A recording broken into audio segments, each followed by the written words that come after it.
YCP అనే మూసేసే దుకాణంలో గుమస్తా పోస్ట్ కోసం ఈ రోజున పేర్ని గారు, పేరు నాని గారు, కొడాలి నాని గారు, అంబటి గారు వీళ్ళందరూ కూడా జగన్ గారి మెప్పు కోసం రోజుకో తప్పుడు ప్రచారాలు చేస్తున్నారు. మీరెన్ని తప్పుడు ప్రచారాలు చేసినా, ఎంతమంది రావణ్లని తెచ్చినా కూడా వైసీపీ దుకాణం తెరవటం అనేది పగటి కలే. ఈ రోజున మీ కుట్రలను, కుతంత్రాలను రాష్ట్ర ప్రజలెవ్వరూ కూడా నమ్మే పరిస్థితుల్లో లేరు అనేది వైసీపీ నాయకులు గుర్తుంచుకోవాలి. ఈ వారం కనుక చూస్తే జగన్ గారు వాడి పడేసినటువంటి టిష్యూ పేపర్ రావణ్.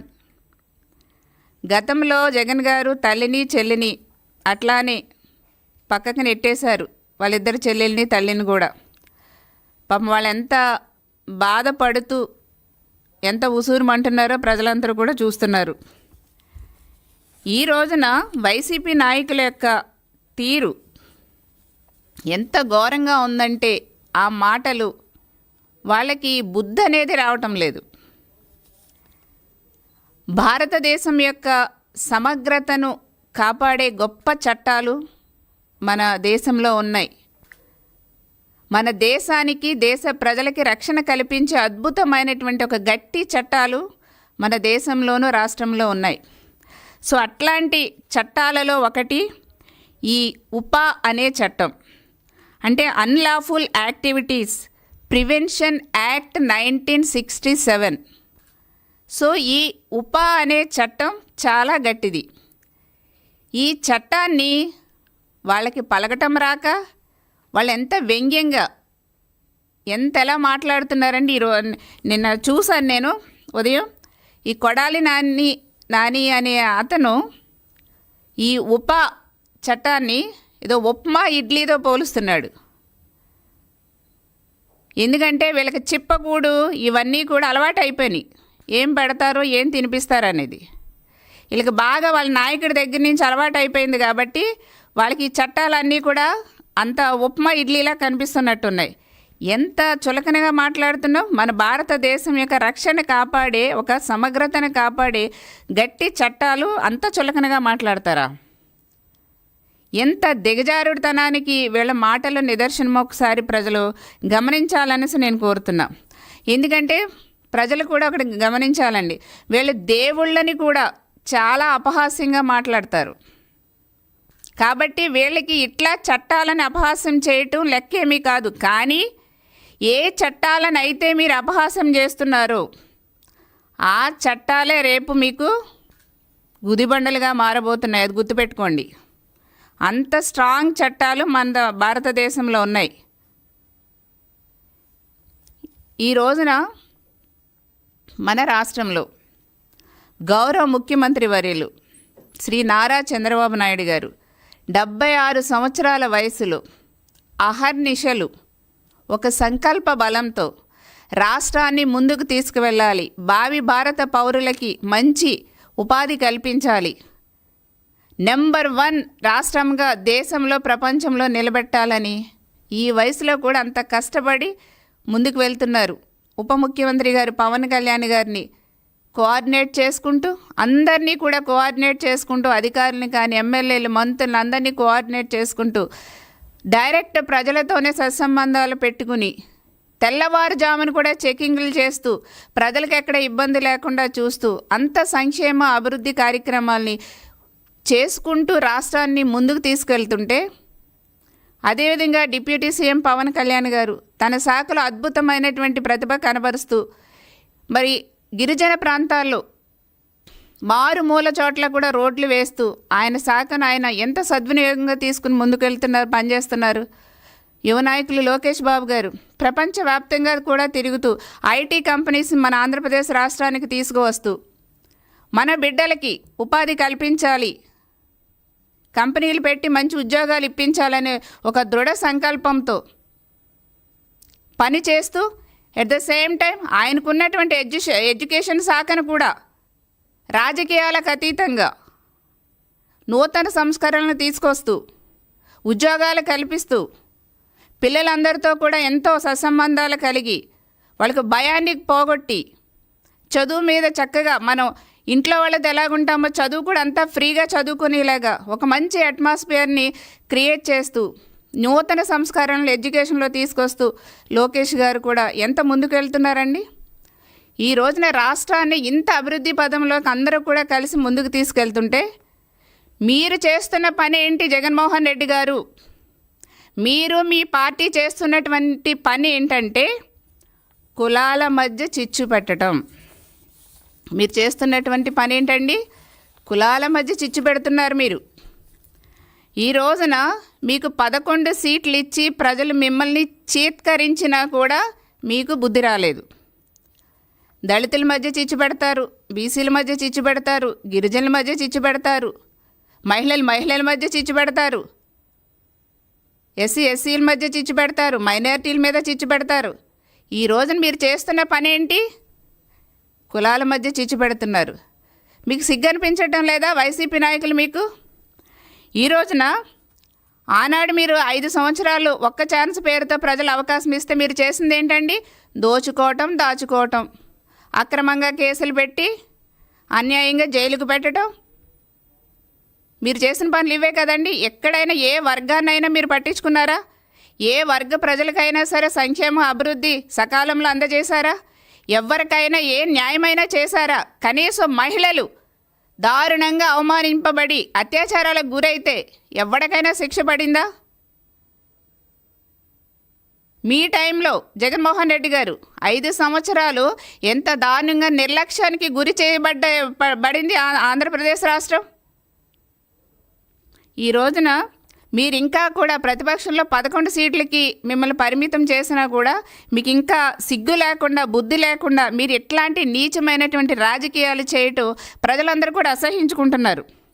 మీకు ఏమైపోయిందంటే ఒక అరాచకమే ఆయుధంగా మలుచుకున్నారు మీరు. అవినీతి చేయటాలు, హత్యలు చేయటాలు, కుట్రలు చేయటాలు, కుతంత్రాలు చేయటాలు, కులాల మధ్య చిచ్చు పెట్టటాలు, ఇవన్నీ కూడా మీరు పెంచి పోషించారు. మీ 5 సంవత్సరాల పాలనలో పెంచి పోషించారు.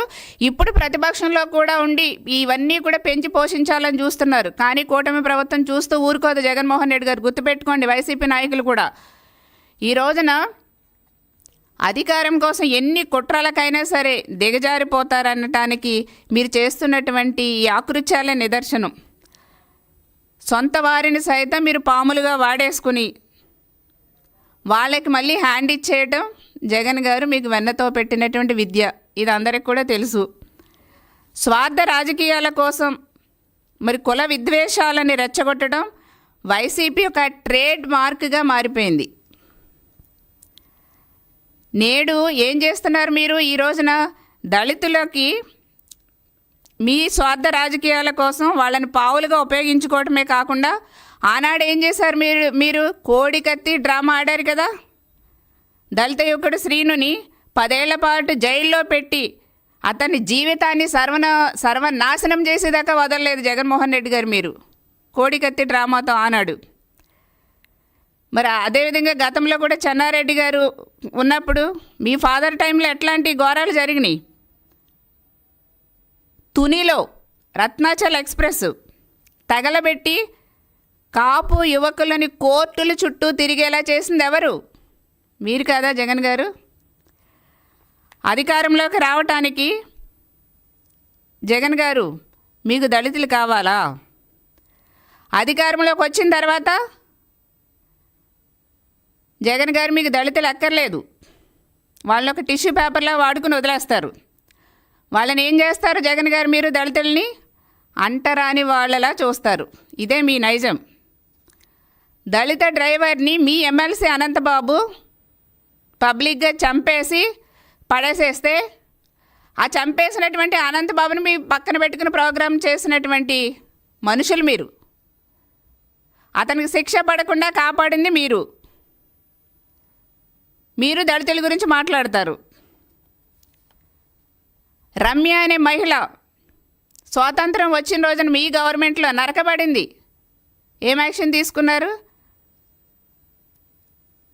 మీ పులివెందుల్లోనే దళిత మహిళ మీద అత్యాచారం జరిగింది. ఏం యాక్షన్ తీసుకున్నారు? చీరాల కిరణ్ కానివ్వండి, ఎంతమంది వరప్రసాద్ని కానివ్వండి శిరోమండనం చేసి, రాజమండ్రిలో పాపం మైనర్ బాలిక మీద అత్యాచారం కానివ్వండి, ఎంతమంది వైసీపీ గవర్నమెంట్లో అవమానాలకి గురి కాబడ్డారు, వేధింపులకి గురయ్యారు, అత్యాచారాలు గావింపబడ్డారు, మర్డర్లకు చేశారు, మర్డర్ చేయబడ్డారు. ఎంతమంది కుటుంబాలు విలవిల్లాడిపోయినాయి. ఇప్పటికీ కూడా ఆ బాధ ఎవరు తీర్చలేనిది. ఇదంతా జగన్మోహన్ రెడ్డి గారు మీ పాలనలో జరిగింది కదా, మీ నిర్లక్ష్యం వల్ల జరిగింది కాదా, మీ నాయకులు చేసింది కాదా? మీ తాడేపల్లి ప్యాలెస్ ఇంటి పక్కనే ఒక అమ్మాయిని ఎంత దారుణంగా చంపేశారు, రేప్ చేసి. చట్టాలు అసలు మీ టైంలో ఏమైనా స్ట్రాంగ్గా చేశారా? చేయలేదు. ఈ రోజున మళ్ళా కులాల మధ్య చిచ్చు పెడుతున్నారు. ఈ రోజున మళ్ళీ మీరు ఈ దళిత క్రైస్తవ సభల పేరుతో మళ్ళా ఇంకో మోసానికి గురి చేయడానికి సిద్ధమైపోయారు.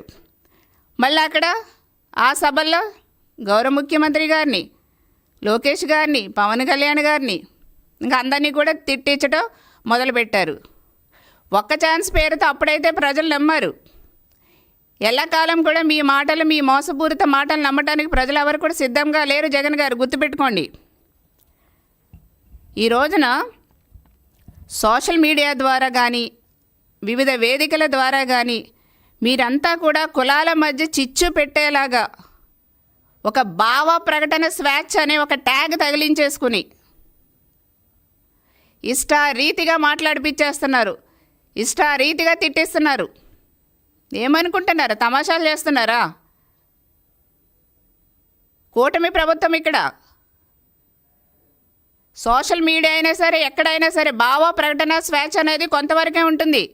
ఇంట్లోకి వచ్చి తంతే తండించుకోవడానికి సిద్ధంగా ఉండదు. ఇంట్లోకి వచ్చి, నా ఇంట్లోకి వచ్చి నన్ను తిడితే ఊరికినే ఎవరు ఊరుకోరు, ఎంత భావ ప్రకటన స్వేచ్ఛ అయినా. కొంతవరకే ఉంటుంది ఏ భావ ప్రకటన స్వేచ్ఛ అయినా, ఏ స్వాతంత్రమైనా. కాబట్టి మన చేతుల్లోకి తీసేసుకుని ప్రతిపక్షంలో ఉన్నాం కదా, అధికారం పార్టీ మీద దుమ్మెత్తి పోసేద్దాం, నిప్పు కాల్చి గుడ్డ వేసేస్తే వాళ్ళకే కాలుతుంది అనుకోవద్దు, తిరగేసి మీకు అంటించేస్తాం. గుర్తుపెట్టుకోండి. ఈ రోజున సమాజంలో తీవ్రమైనటువంటి అశాంతి సృష్టించేసి దేశ సార్వభౌమత్వానికి ఒక భంగం కలిగించేలాగా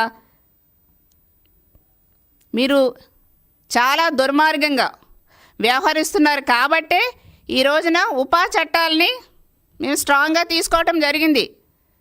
మన దేశ రక్షణ కోసం, మన దేశ ప్రతిష్టత కోసం ఇట్లాంటి గట్టి చట్టాలు మన భారతదేశంలో ఉన్నాయి. దాన్ని డెఫినెట్గా మీరు అరాచకాలు సృష్టించాలి, అశాంతి నెలకొల్పాలి, శాంతి భద్రతలకి విఘాతం కలిగించాలనేసి మీరు ఇట్లాంటి కుట్రలు కుతంత్రాలు చేస్తున్నప్పుడు ప్రభుత్వం ఏమైనా చూస్తూ ఊరుకుంటుందా? ఏ ఒక్క ఇంటికి కష్టం రాకూడదు కూటమి ప్రభుత్వంలో, రాష్ట్రంలో. ఏ ఒక్క వ్యక్తి కూడా బయటికి రావటానికి భయపడకూడదు కూటమి ప్రభుత్వంలో, చంద్రబాబు నాయుడు గారి యొక్క నాయకత్వంలో. ప్రతి ఒక్కరూ కూడా ధైర్యంగా బయటికి రావాలి, వాళ్ళ పని వాళ్ళు చేసుకోవాలి. అలాగని అగాధాలు సృష్టించి ప్రజలకు ఇబ్బంది కలిగిస్తే, క్యారెక్టర్ అసాసినేషన్ చేస్తే, గుట్టకాల్చి ముఖం మీద వేస్తే ఇలా మాత్రం చూస్తూ ఊరుకోదండి కూటమి ప్రభుత్వం. ఈ రోజున సమాజాన్ని చీల్చే ఇట్లాంటి విద్వేషకుల పట్ల ప్రజలు చాలా చాలా జాగ్రత్తగా ఉండాల్సినటువంటి విషయాన్ని కూడా నేను తెలియజేస్తున్నానండి. ఈ రోజున ప్రభుత్వాన్ని ప్రశ్నిస్తున్నామనే ధోరణితో ఇష్టానుసారంగా సమాజంలో అశాంతి నెలకొల్పడానికి ఇష్టానుసారంగా మేము తిడతాం, లేదా మేము పోస్టులు పెడతాం, మేము క్యారెక్టర్ అసాసినేషన్ చేస్తాం, మేము ఏదైనా చేస్తాం, మీరు మంచి చేస్తున్నా, కూటమి ప్రభుత్వం మంచి చేస్తున్నా సరే మేము తప్పని ప్రచారం చేస్తాం అని మీ ఇష్టం వచ్చినట్టు చేస్తే చూస్తూ ఊరుకోదండి. మేము చట్టరీత్యానే వెళ్తాం. రూల్స్ అండ్ రెగ్యులేషన్ ప్రకారంగానే కూటమి ప్రభుత్వం పనిచేస్తుంది. మీరేదో మీ పబ్లిసిటీ కోసం మీరేదో చేస్తూ పక్క వాళ్ళకి ఇబ్బంది కలిగిస్తే మాత్రం కూటమి ప్రభుత్వం చూస్తూ ఊరుకోదు, గుర్తుపెట్టుకోండి. ఈ రోజున బచ్చల కూర జోసెఫ్ అలియాస్ ప్రశ్న రావణ్ అనే వ్యక్తి, అతను సంఘ విద్రోహక శక్తిగా మారిపోయి అతను ఇష్టారీతిగా మాట్లాడుతూ అతను చేసినటువంటి వీడియోలు కానీ అతని మాటలు కానీ ఎవరు హర్షిస్తారండి? ఇట్లాంటి అశాంతి అల్లర్లు రేపే వాళ్ళని ఎవరు ఊరుకుంటారు శిక్షించకుండా? రాజకీయాలకు అతీతంగా ప్రతి ఒక్కరూ కూడా ఇవన్నీ కూడా ఆలోచించాల్సినటువంటి విషయం అనేసి కూడా నేను తెలియజేస్తున్నానండి. ఈ రోజున గొడ్డలి పార్టీ వాళ్ళకి ఏ పని లేకుండా ప్రజలు మర్చిపోయారు గొడ్డలి పార్టీని. కూటమి ప్రభుత్వం అభివృద్ధి పదంలోకి ముందుకు వెళుతుంది.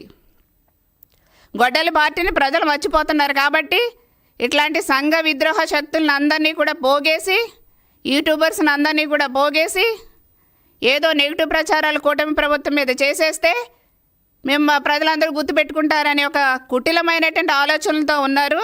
అవన్నీ కూడా జరగవు. మీరేంటండి దళితులకి చేసింది ఏంటి? మీరు అసలు ఏ వర్గానికి, ఎస్సీలకి ఏం చేశారు, బీసీలకి ఏం చేశారు, మైనార్టీలకి ఏం చేశారు, అసలు మహిళలకి ఏం న్యాయం జరిగింది? పోనీ ఓసీల్లో ఉన్నటువంటి మిగతా కార్పొరేషన్కి ఏం న్యాయం చేశారు మీరు? అట్టడుగున ఉన్నటువంటి అగ్రకులాల వారికి కూడా ఏం న్యాయం చేశారు మీ 5 సంవత్సరాల కాలంలో? ఎవరికి ఏం చేయలా. మీరు దాచుకున్నారు, అన్యాయంగా కేసులు పెట్టారు జగన్ గారు.